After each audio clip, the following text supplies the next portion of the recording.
नमस्कार. आपण बघत आहात अविनाशी आयुर्वेद. भारतीय तत्वज्ञानावर उभ्या असलेल्या आयुर्वेदशास्त्रामध्ये आलेला एक शब्द, त्याला पंचकर्म असं म्हणतात. पंचकर्म हा शब्द आता बराचसा समाजापर्यंत पोहोचलेला आहे आणि अनेकांना त्याबद्दल उत्सुकताही आहे. हा पंचकर्म शब्द आणि त्याच्याबद्दलचा जो विचार तो फक्त जगामध्ये आयुर्वेद शास्त्रामध्येच वर्णन केलेला आहे. इतर शास्त्रामध्ये अशा प्रकारची 5 कर्म वर्णन केलेली नाहीत. आज त्याचा प्रचार होत असल्यामुळे ज्यांना त्याबद्दल थोडीशी जिज्ञासा असेल त्यांना त्याबद्दलची काही प्रमाणात तरी स्थूल माहिती निर्माण होणे गरजेचं आहे असं वाटतं. पंचकर्म हा विषय खूप मोठा असला आणि शास्त्रीय असला तरीसुद्धा तो स्थूल स्वरूपामध्ये समजावा, त्याबद्दलची माहिती सर्वांना व्हावी व त्याचबरोबर त्याचं महत्त्व समजावं, हा व्हिडिओ बनवण्याचा उद्देश आहे. श्रीमद भगवद्गीतेत म्हटल्याप्रमाणे शरीर हे हळूहळू मलिन होत जातं. ज्याप्रमाणे कपडे किंवा वस्त्र मलिन होत जातात. मलिन झालेली वस्त्र आपण स्वच्छ करत असतो. ही जी ब्रह्मांडात चाललेली प्रक्रिया आहे तशाच प्रकारची प्रक्रिया आपल्या शरीरात घडत असते. त्याला तत्वज्ञानाच्या भाषेमध्ये पिंडी ते ब्रह्मांडी न्याय असं म्हणतात. त्याच तत्वाला अनुषंगून शरीरामध्ये ही अशुद्धता काढून टाकण्यासाठी, एक प्रकारे शरीर स्वच्छ करण्यासाठी म्हणून शरीराच्या 5 कर्मातून ही प्रक्रिया घडून येते. मग त्यातून शरीराची शुद्धी होत असते. आपल्या शरीराला जे जे म्हणून दरवाजे शरीरातील भाव जाण्यासाठी दिलेले आहेत त्यामध्ये प्रामुख्याने मुख, नासा म्हणजे नाक आणि गुदमार्ग हे प्रमुख आहेत. या प्रमुख मार्गातून आपण शरीरामध्ये मलिन झालेले भाव बाहेर काढून टाकू शकतो.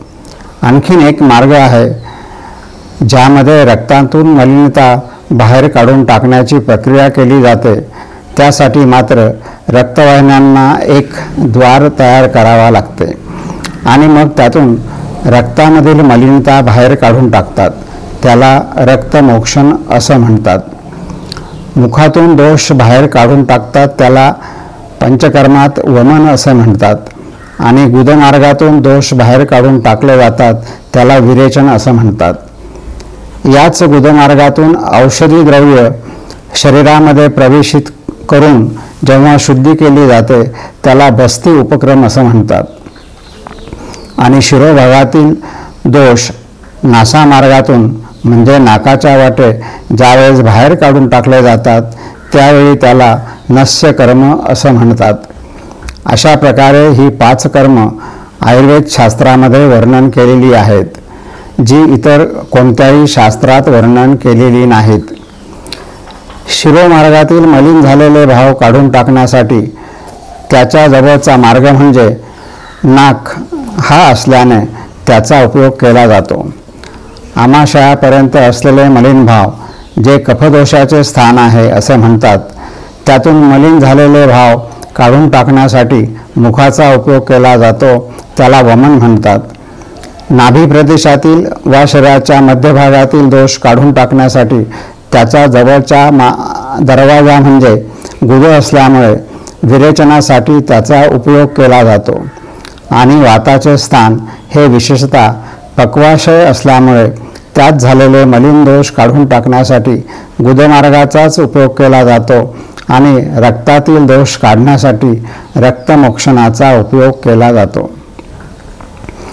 जवळच्या मार्गाने बाहेर पडणे हे सूत्र आपण सर्वत्र इतर वेळाही आचरणात आणतो.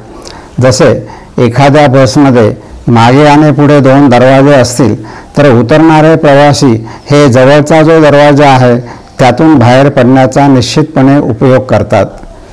चालक जो आहे तो त्याच्या जवळचा दरवाजा जो असेल त्यातून बाहेर पडण्याचा प्रयत्न करतो आणि अशा तऱ्हेने ती बाहेर पडण्याची प्रक्रिया घडत असते. आणखी काही उदाहरणं देता येऊ शकतात.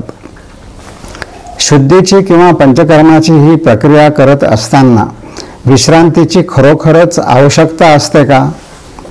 रुग्णालयात अंतप्रवेशित करणं महत्त्वाचं आहे का? तसं न करता ही शुद्धीची प्रक्रिया करता येणं योग्य आहे का? असे अनेक प्रश्न मनामध्ये येतात. त्याचं उत्तर असं आहे. समजा एखादी आपली गाडी आहे आणि त्या गाडीच्या छोट्या मोठ्या दुरुस्ती करायच्या असल्यास तर गाडी अल्पकाळासाठी उभी करून त्या दुरुस्त करता येतात. पण त्या गाडीची जर सबंध सर्व्हिसिंग करावायची असेल किंवा सबंध इंजिनच जर शुद्ध करायचं असेल तर मात्र गाडी जागेवरती उभी करून ठेवावी लागते. त्याच्याशिवाय तशा प्रकारची उत्तम शुद्धी त्या गाडीची होत नाही. त्याच न्यायानुसार शरीरातील जर पूर्ण शुद्धी, चांगली शुद्धी करायची असेल तर त्याला पूर्ण विश्रांती म्हणजेच रुग्णालयात राहणं हाच त्याचा एकमेव चांगला मार्ग आहे. त्यामुळे शरीराची चांगली शुद्धी संभवते. विश्रांतीशिवाय पंचकर्म जर करण्यात आलं तर त्याचे लाभ होतच नाहीत का? असंही नाही, त्याचेही लाभ संभवतात. परंतु त्या लाभामध्ये आणि पूर्ण विश्रांती घेऊन घेतलेल्या लाभामध्ये आपल्याला निश्चितपणे अंतर दिसून येतात. शरीराच्या सूक्ष्म भागापर्यंत पोहोचलेला मलिन भाग शरीराच्या मध्यभागात आणून जवळच्या मार्गाने काढून टाकतात. तो टाकताना वायूचा निग्रह करावा असं आयुर्वेद शास्त्रात स्पष्ट केलेलं आहे. वायूचा निग्रह म्हणजे वायूचा प्रकोप न होऊ देणं आणि त्याचं सगळ्यात महत्त्वाचं कारण शरीराला जर श्रम झालेत तर वायूचा निग्रह न होता वायूचा प्रकोप होण्याची शक्यता असते. म्हणून ही काळजी घेण्यात आलेली आहे. त्यामुळे शास्त्रवचनानुसार अधिक चांगल्या पद्धतीने जर पंचकर्म करावायचे असेल तर विश्रांतीची अत्यंत गरज असते. चांगल्या पंचकर्माचे लाभ वर्णन करताना आयुर्वेद शास्त्रकारांनी असं म्हटलं आहे की पंचकर्मामध्ये सबंध शरीरातील मलिन भाव काढून टाकल्यानंतर व्याधीचा नाश हा पूर्णपणे होत असतो आणि शमन चिकित्सेने म्हणजे केवळ औषधोपचाराने आपण व्याधी बरा करण्याचा प्रयत्न केला तर तो पूर्णतः बरा होईलच असं नाही. म्हणून चांगल्या पद्धतीने पंचकर्म करणं हे अधिक उपकारक असतं. हे पंचकर्म करत असताना सगळ्यात महत्त्वाची बाब म्हणून पूर्वकर्म केलं जातं. त्याला स्नेहन आणि स्वेदन म्हटलं जातं आणि मग शुद्धी केली जाते. आणि त्या स्नेहन कर्म करण्यासाठी तो स्नेह सर्वत्र पोहोचावा आणि आपला उद्देश सफल व्हावा म्हणून या विश्रांतीची गरज असते. उदाहरण घेऊन आपण त्याकडे बघूया. जसे एखादे गंजलेले कुलूप असेल आणि त्यात झालेली मलिनता काढून टाकायची असेल तर ती अशी नुसतेच काहीतरी करून नाहीशी होणार नाही, तर त्या कुलपाला अगोदर भिजत घालावे लागते आणि ते चांगले भिजल्यानंतर मग त्यातून मलिनता काढता येते, अन्यथा ती काढता येत नाही. मलिन झालेल्या कपड्यांना सुद्धा आपणास अगोदर भिजवावं लागतं आणि ते भिजवले तर त्यातून मलिनता काढता येते, अन्यथा काढता येणार नाही. ती जर काढण्याचा प्रयत्न केला तर वस्त्राचाच नाश होण्याची शक्यता सर्वाधिक जास्त असते. म्हणून भिजवणे ही प्रक्रिया शरीराच्या दृष्टिकोनातून सर्व शरीरामध्ये आवश्यक आहे. अशा प्रकारचा स्नेह शरीरात पोचवणे आणि तो पोचल्यानंतर स्वेदनाने म्हणजे वृष्णगुणाने पातळ करून काढून किंवा त्याला शिथिल करून शरीराच्या मध्यभागावर आणणे आणि मग जवळच्या मार्गाने काढून टाकणे हा त्या मागचा सगळ्यात जास्त चांगला आणि महत्त्वाचा उद्देश असतो.